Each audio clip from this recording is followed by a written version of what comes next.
Welcome everyone to the Online Modern Languages Conference 2019. I'm Marta from Spain. Ciao, sono Giuliana dall'Italia. And we work for IES World. We are really pleased to have so many interesting proposals this year for this conference, and thank you to all the speakers participating today. This year we wanted to do something a bit different, and we're going to welcome everyone to this session in the languages that we have available in the office. So Spanish for me and Italian for Juliana. So bienvenidos todos a esta conferencia de lenguas modernas. Estamos muy contentas de poder recibiros a todos y espero que lo disfruten. Vamos a presentarlo en inglés, español e italiano. E nada, spero che lo possano disfruttare. Ciao a tutti, io invece sono la parte italiana e quindi vi do il benvenuto in italiano alla conferenza per le lingue moderne. E abbiamo tutta una serie di speakers durante la giornata, quindi spero che veramente vi piaccia la conferenza e trovate degli spunti interessanti. Well, as you know, this event is really important, and it's really great that we can do things like this online to share ideas from everywhere in the world, from this network and with people that are not in this network as well. So we just want you to remember with this map how big International House is. Now in Spanish.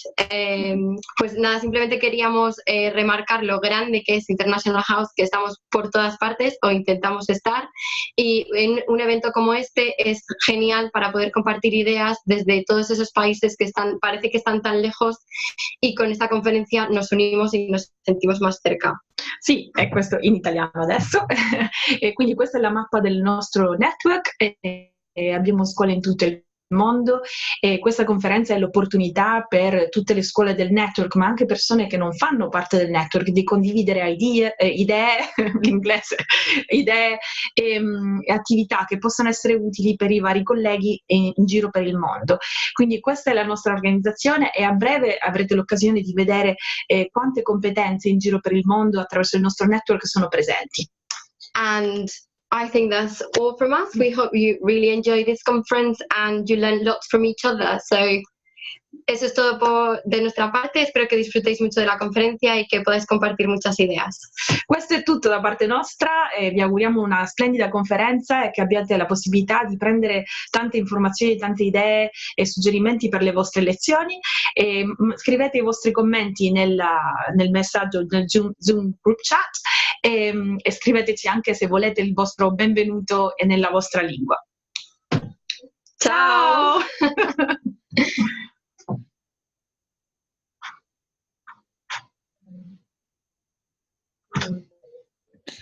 Thank you, ladies. Graham, you're the first speaker. Can you stop sharing your screen, Marta, for us, so we can get up the next speaker? I stopped it. No, you haven't. No. Bonjour tout le monde.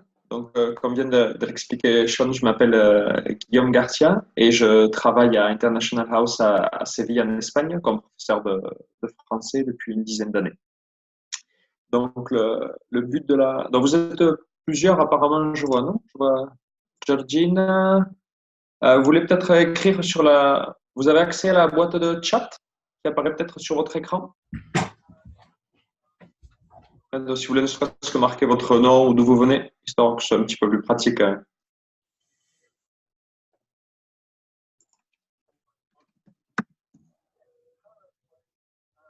Vous avez tous la boîte de chat sur votre écran qui apparaît?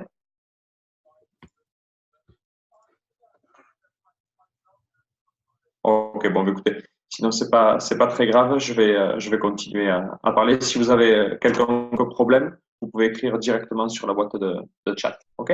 Donc le but de cette présentation aujourd'hui, vous allez voir, c'est pas forcément des idées révolutionnaires, des choses complètement différentes.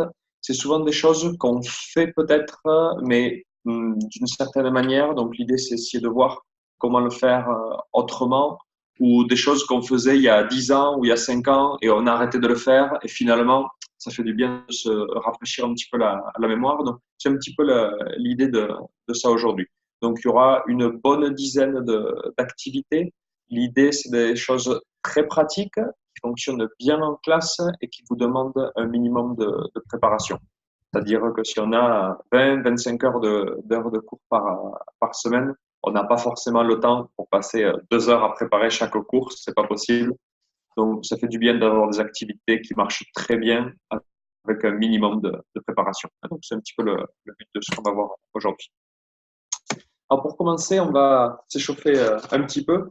Dans la première chose que je vous propose, c'est quelque chose que je fais souvent en début de cours. Les élèves se connaissent pas encore très bien. Et vous leur donnez en classe, vous avez une pelote de laine, d'accord? Et vous leur demandez de prendre un morceau de laine. Donc, il y a des personnes qui vont prendre un morceau de laine comme ça, de 10 cm. D'autres qui vont prendre quelque chose de plus long, ils vont prendre 1 mètre de laine. Et une fois que tout le monde a son petit bout de laine, vous leur dites, mais voilà, maintenant que vous avez votre fil de laine, je vous demande de vous présenter et d'enrouler le fil de laine autour de votre doigt. C'est-à-dire qu'une personne qui a un fil de 10 cm va dire, bonjour, je m'appelle Guillaume, je suis professeur de français à Séville en Espagne, et c'est fini. Par contre, une personne qui aura un fil de laine de 1 mètre va devoir se présenter pendant un petit peu plus longtemps. Donc, c'est une manière assez rapide de lancer une activité de présentation. Alors ensuite, après cette activité-là, les autres élèves peuvent poser effectivement des questions pour en savoir un petit peu plus, mais c'est une manière en tout cas de briser la glace sur un premier cours de présentation. Autre petite activité pour chauffer un petit peu la classe en début de cours, l'activité classique du week-end. Vous arrivez le lundi matin et la question typique. Alors, vous avez passé un bon week-end? Qu'est-ce que vous avez fait? Pour éviter un petit peu cette question qui peut être parfois rébarbative, il y a quelque chose qui est pas mal. Vous mettez les élèves en binôme ou par 3, ça peut fonctionner aussi. Et en fait, ils vont parler de leur week-end et dès que l'autre personne du groupe a fait la même chose, il va dire « moi aussi » et il va récupérer la parole. Et en fait, vous fixez 1 minute de parole et la personne qui gagne, c'est la personne qui parle à la fin du temps imparti. D'accord? Donc, c'est ce week-end, mais je suis allé au restaurant, moi aussi.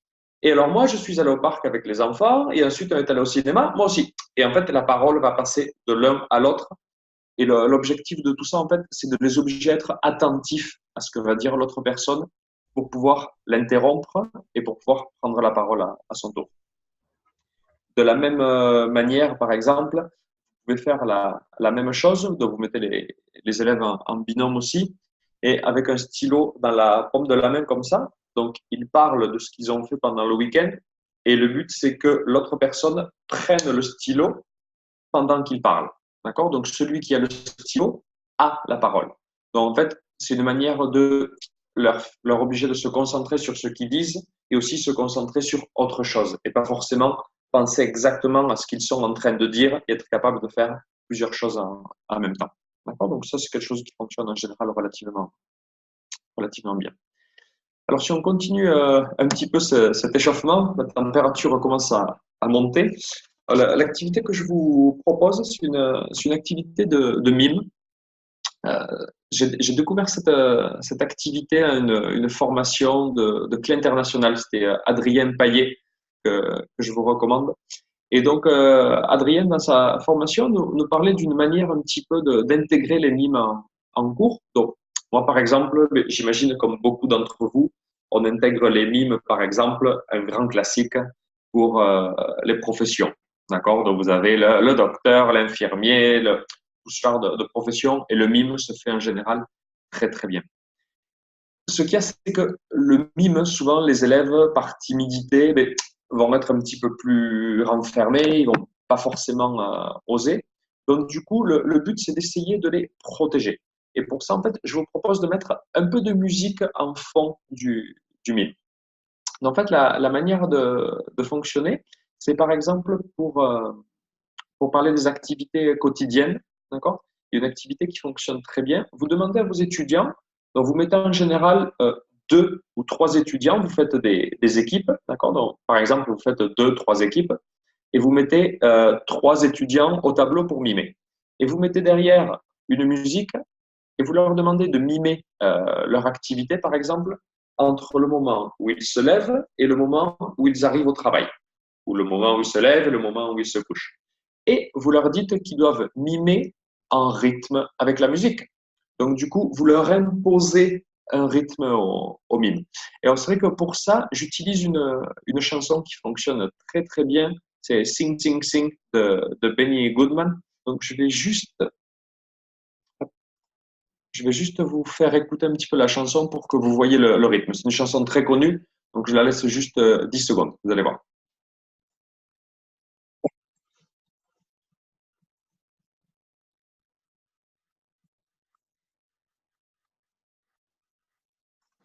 Donc ici, ça commence tranquille et vous allez avoir les étudiants qui vont commencer, voilà, ils se réveillent, ils commencent à s'étirer, ils commencent à se lever et petit à petit, le rythme de la musique accélère et les élèves vont accélérer aussi. Donc, ils commencent à se brosser les dents, ils s'habillent avec un rythme imposé par la musique.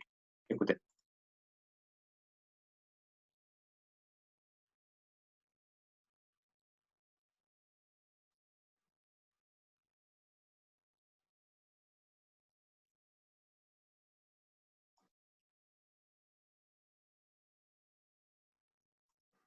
D'accord, donc vous avez vu que le rythme s'accélère et donc forcément le rythme des élèves va s'accélérer aussi. Et en général, ça donne, c'est un bon prétexte à crise de fou rire, tout le monde rigole.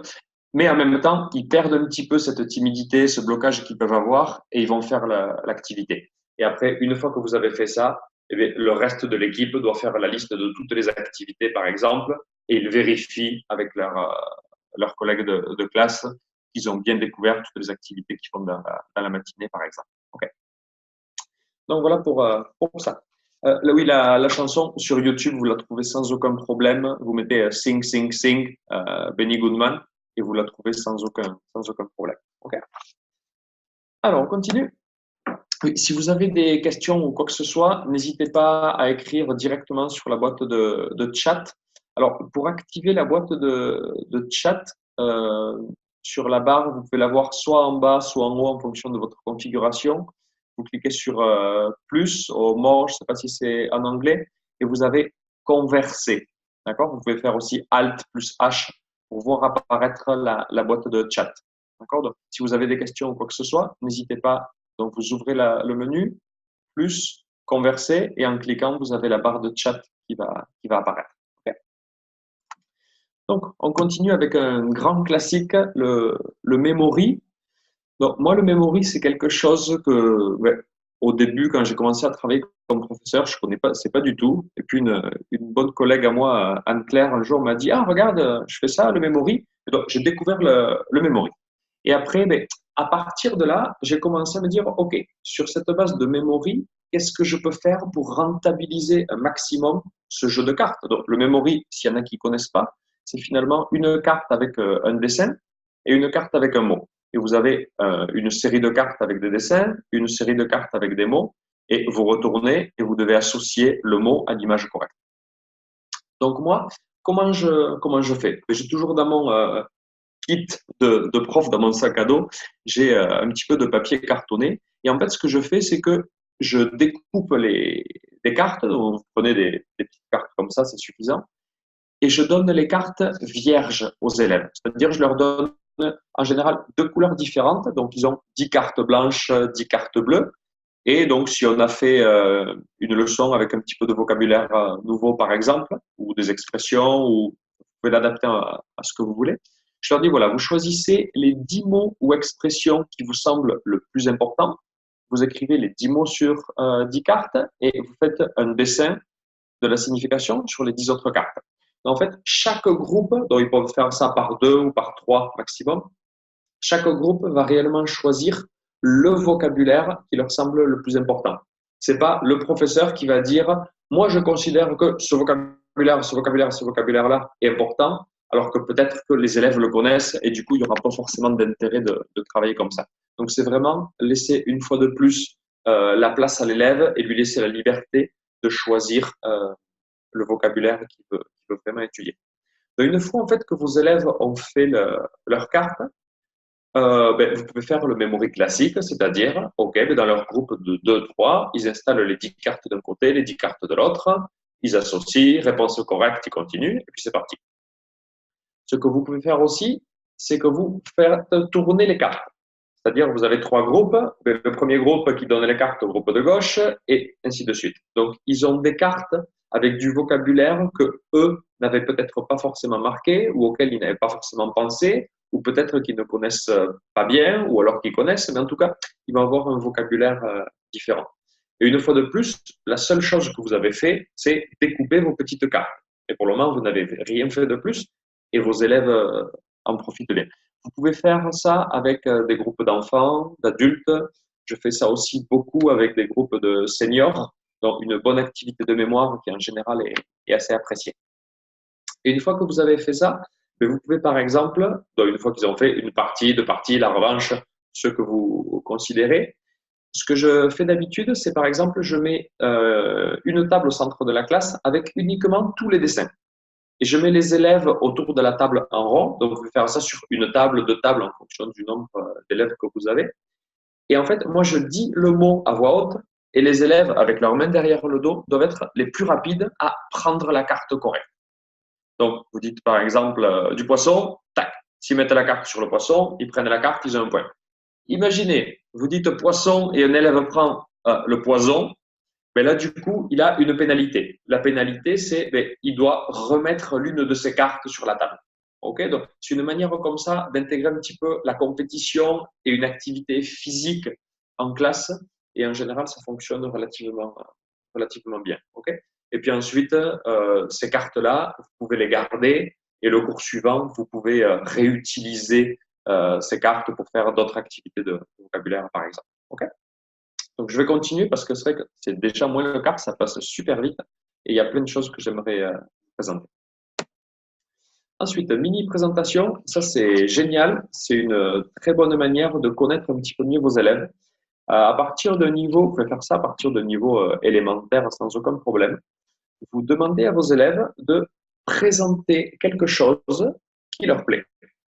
Et donc, c'est une présentation libre à l'oral qui peut durer 3 minutes, 5 minutes, 7 minutes en fonction un petit peu du niveau des élèves, dans lequel vous leur demandez de parler avec une présentation PowerPoint, avec une photo, avec un objet, avec juste eux sans matériel particulier, de parler de quelque chose qui les passionne ou qui font bien. Donc moi, je me suis retrouvé, par exemple, c'est pour ça que je vous ai mis ces photos, un jour, une élève qui est venue avec des cupcakes, un kit de décoration, et qui nous expliquait que l'une de ses grandes passions, c'était décorer les cupcakes. Et donc, du coup, on a passé 10 minutes en classe à décorer les cupcakes et nous expliquer un petit peu les techniques, et on a tous mangé les cupcakes à la fin. Donc, c'est génial. Ou une autre, un jour, qui est venue et on a fait de l'origami. Et donc, on a tous fait des petits pliages dans un sens, dans l'autre. Et donc, en fait, c'est une manière de travailler la production orale de la personne qui fait la présentation, la compréhension orale du reste de la classe, avec une interaction particulière. Ils partagent quelque chose, et quelque chose d'un petit peu plus personnel. On sait que c'est quelque chose qui fonctionne très, très bien. Et moi, personnellement, j'en garde un très bon souvenir. Donc, c'est que ça permet ça marque une classe, ça marque un groupe et ils ont partagé quelque chose de particulier. Donc, je vous le recommande. Alors ensuite, si on continue, la bataille navale. Donc, j'imagine que vous avez tous joué à la bataille navale.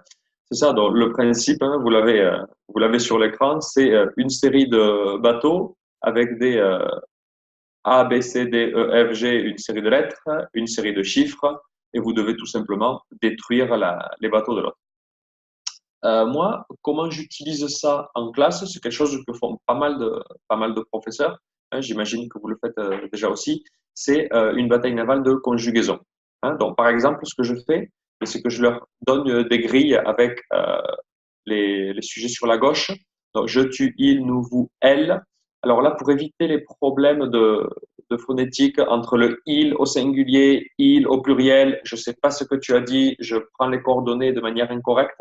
Ce que je vous recommande, c'est de mettre pour le singulier il, pour le pluriel elle, ou elle, il, ou on, mais en tout cas différencier pour éviter ce problème-là. Et ensuite, vous mettez en haut les verbes que vous voulez ou les verbes que les élèves choisissent ensemble. La seule chose, c'est que tout le monde doit avoir les mêmes verbes s'ils veulent jouer ensemble. D'accord ? et vous leur donnez donc ce document avec un petit peu le vocabulaire, donc à toi, à moi, tu rejoues, dommage, parce que si vos élèves font une bataille navale, mais tout ce qui est en dehors de l'activité et dans leur langue maternelle, on perd un petit peu de l'intérêt de l'activité. C'est un intérêt double, c'est-à-dire ils vont pratiquer, mais dans ce cas-là, la conjugaison. Donc, tu danses, toucher, il danse, allô, ah, tu choisis, toucher. Donc, s'ils ont touché, tu rejoues, dommage, bien joué. Tout ce vocabulaire-là, c'est pas tellement pour le vocabulaire en soi, mais c'est pour le fait de faire une activité en français avec tout un contexte en français. Donc ça, c'est vraiment quelque chose d'assez important. Donc, à la fin de ce petit atelier, je vous laisserai un lien d'un document Google, c'est un document type Word, dans lequel vous aurez tous ces documents-là, d'accord? Donc vous avez la version comme ça complète, et je vous laisserai aussi une version vierge, dont vous pourrez mettre les verbes que vous souhaitez ou l'imprimer en blanc, et ensuite avec vos élèves vous adapter. Donc vous pouvez faire ça imaginez par exemple un niveau débutant, vous avez fait les verbes du premier groupe, mais vous mettez que des verbes en ER en haut, et vous faites ça qu'au présent. Ou alors vous mettez des verbes irréguliers, vous le faites au futur, vous le faites au subjonctif, vous adaptez vraiment en fonction de votre cours. Alors ensuite, on continue avec le miroir. Désolé si je vais un petit peu vite, mais c'est vrai qu'on n'a pas beaucoup de temps. Le principe du miroir, en fait, c'est au lieu de poser des questions directement à vos élèves et qu'est-ce que tu penses de ça? Ah, et toi alors, quand tu étais petit, des fois, il y a certains élèves qui sont un petit peu plus timides, un petit peu plus réservés et qui vont se bloquer un petit peu quand on va leur poser des questions. Ou alors, des élèves qui sont ensemble depuis plusieurs années et du coup, ils se connaissent déjà bien et c'est vrai que ils n'ont pas forcément envie de raconter la même chose une fois de plus. Donc, le principe de cette activité, c'est que vous projetez une photo au tableau, vous leur donnez une carte ou en fonction du matériel que vous avez disponible. Et en fait, vous allez leur poser des questions et ils vont devoir répondre à la place de cette personne. Donc, ils vont devoir incarner une autre personne. D'accord? Donc, en général, plus la personne et la photo sont différentes, mieux c'est. C'est-à-dire, ils vont devoir inventer de quelque chose de complètement différent. Donc là, par exemple, vous dites, alors, parle-nous de ta famille, et qu'est-ce que tu faisais avant comme travail, et où est-ce que tu habites? Et donc, ils vont essayer de deviner, et les autres, donc vous avez un élève qui joue le rôle de cette personne, et tous les autres vont lui poser une série de questions. Et vous pouvez compliquer le type de questions en fonction du niveau. Donc, des questions de présentation basiques, comment tu t'appelles, tu as quel âge, où tu habites sur un niveau débutant, et sur un niveau, par exemple, B1. Et qu'est-ce que tu ferais si tu gagnais au loto? Et du coup, vous travaillez un petit peu plus sur les structures conditionnelles où, en fonction du niveau, vous adaptez vraiment les questions. Donc ici, j'avais mis par exemple un homme un petit peu plus âgé, ou une jeune femme, ou un enfant. D'accord? Donc du coup, les types de réponses vont être complètement différentes en fonction des personnes qui parlent. OK? Donc voilà pour le miroir.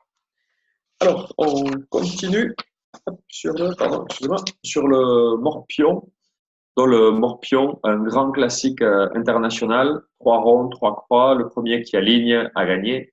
Donc, le but, c'est d'adapter ça en classe. Alors, adapter ça comment? Moi, ce que je fais, je l'utilise en général pour tout ce qui est connecteur, préposition, conjonction, tout ce genre de choses. Je donne à mes élèves, en fait, Alors, j'ai modifié un petit peu parce que le morpion qui est un 3 par 3, c'est très, très difficile de gagner ou de perdre. Donc, du coup, ici, en mettant 4 sur 4, on a davantage de possibilités de gagner. Et en fait, ce que je fais, c'est que, par exemple, ici, j'ai mis il y a un petit mélange de tout, mais où et donc, parce que donc, le fonctionnement, c'est les élèves doivent faire une phrase avec une conjonction, une préposition. Si la phrase est correcte, ils font une croix, ils font un rond. Donc, vous pouvez avoir, par exemple, ce matériel-là plastifié et ils écrivent au feutre. Ou moi, tout simplement, c'est ce que je fais, c'est le plus pratique. Je donne à mes élèves la carte vierge, le plateau de jeu vierge, pardon. Chaque groupe choisit les conjonctions, les prépositions, les connecteurs qui lui semblent utiles. C'est-à-dire, s'il y en a un qui connaît cependant, il n'a aucun intérêt à le pratiquer. Par contre, il devra pratiquer néanmoins parce qu'il ne le connaissait pas. Et ensuite, je leur donne des petits morceaux de papier. C'est-à-dire les mêmes cartes qu'on a utilisées pour les memories avant, eh bien, les mêmes cartes vont être utilisées pour mettre ici leur carte rouge, leur carte blanche. Okay. Et le premier qui en aligne 3 a gagné. D'accord? Donc, ça marche en général bien. Dès qu'on intègre ce concept de jeu, de compétition, et on les laisse décider un petit peu, en général, ça fonctionne très bien. Alors ensuite, on a le dessine-moi un mouton. D'accord? Alors, le fonctionnement ici, c'est une manière de travailler des compétences différentes, des types d'intelligence différentes aussi. Le but, en fait, c'est de d'écrire une image et la redessiner. D'accord? Donc, je m'explique. Je passe à la vignette suivante. Vous donnez, par exemple, à vos élèves, imaginez, vous avez travaillé avec les objets de la maison, d'accord? Et vous donnez à vos élèves une base, comme ça, d'une pièce, et vous leur dites, ben voilà, vous dessinez, vous remplissez la pièce. Et donc, chaque personne, individuellement, sur sa feuille, va remplir les pièces. Il va mettre un canapé, un cadre, une fenêtre, ce qu'il veut. Et ensuite, par 2, par 3, par petits groupes, vous voyez un petit peu en fonction du profil de classe que vous avez, ils vont décrire leurs pièces et les autres, sur une carte vierge, doivent essayer de représenter le plus fidèlement possible ce que va décrire l'autre personne. À la fin de l'activité, ils comparent et on voit qui a fait la meilleure représentation de ce qui a été décrit par l'autre. Alors ça, vous pouvez vraiment l'adapter. Moi, je le fais à beaucoup de niveaux avec des supports différents. Par exemple, vous êtes avec un niveau élémentaire, intermédiaire, vous avez travaillé sur l'alimentation, et puis vous leur donnez la photo d'un frigo et vous leur demandez de remplir le frigo. Et puis ils vont faire une description du frigo. S'il y a des personnes avec des enfants, par exemple, ou avec des personnes qui ne savent peut-être pas forcément trop dessiner ou ne voulez pas perdre trop de temps, vous leur donnez directement des cartes. C'est-à-dire ils auront la carte canapé, cadre, lumière, porte, fenêtre, étagère. Ils disposent les cartes et ils ne perdent pas de temps à dessiner. Sur des niveaux un petit peu plus élevés, vous pouvez leur donner une production libre. Moi, je me souviens, il y a quelques années, avoir fait cette activité. Il y avait 2 architectes dans le groupe. Bon, ben, il avait dessiné une station de métro et il expliquait une station de métro. Donc, c'est vrai que c'est pas mal. Ça, on a de quoi donner beaucoup d'informations, beaucoup de détails. Les autres posent des questions parce qu'ils comprennent pas très bien. Donc, c'est quelque chose qui fonctionne en général très, très bien. Donc, voilà pour le dessine-moi un mouton. Ensuite, on a la dictée. Donc, la dictée, un grand classique, une fois de plus. Par contre, vous pouvez en faire, c'est facile. Vous ouvrez le livre, vous choisissez 2, 3 lignes. Ça marche relativement bien. Vous pouvez aussi, pour la faire évoluer un petit peu, la même dictée, de temps en temps. Il était une fois l'histoire homme et femme. Donc, ils doivent compléter d'un homme, d'une femme, par exemple. Donc, vous laissez quelques blancs et complète avec les prépositions ou avec les verbes, avec ce que vous décidez. Ou par exemple, vous dites le texte le plus rapidement possible une seule fois et ils doivent essayer de mémoriser le plus de texte possible. Ou la dictée course, c'est-à-dire vous avez un texte qui est sur une photocopie d'un côté de la salle, pardon. Et il y a un élève qui va en courant, qui le lit, qui doit le mémoriser, il le répète à son binôme qui doit l'écrire. Donc, vous faites évoluer comme ça un petit peu plus la dictée classique. En général, pour les dictées, moi, ce que je fais au niveau de la correction, c'est que je leur projette la version correcte et je laisse faire une auto-correction. Parce qu'il y a des élèves qui, en général, vont avoir plus de difficultés et ça ne me semble pas très juste non plus qu'il y ait une personne qui corrige la dictée d'une autre personne et dire « Ah, regarde toutes les erreurs qu'il a faites ». Donc, pour éviter ce genre de problème, personnellement, je vous recommande de laisser chaque personne corriger sa dictée. Un petit peu pour la dictée. Ensuite, pareil, un autre grand classique, le jeu de loi. Bon, tout le monde y a joué en étant petit. J'y joue encore avec mes enfants aujourd'hui. Donc, moi, ce que je vous propose pour le jeu de loi, en fait, c'est un plateau vierge. Hein. Donc, pareil, vous aurez le plateau vierge sur le document que je partagerai avec vous à la fin de la session. Donc, vous avez une trentaine de cases.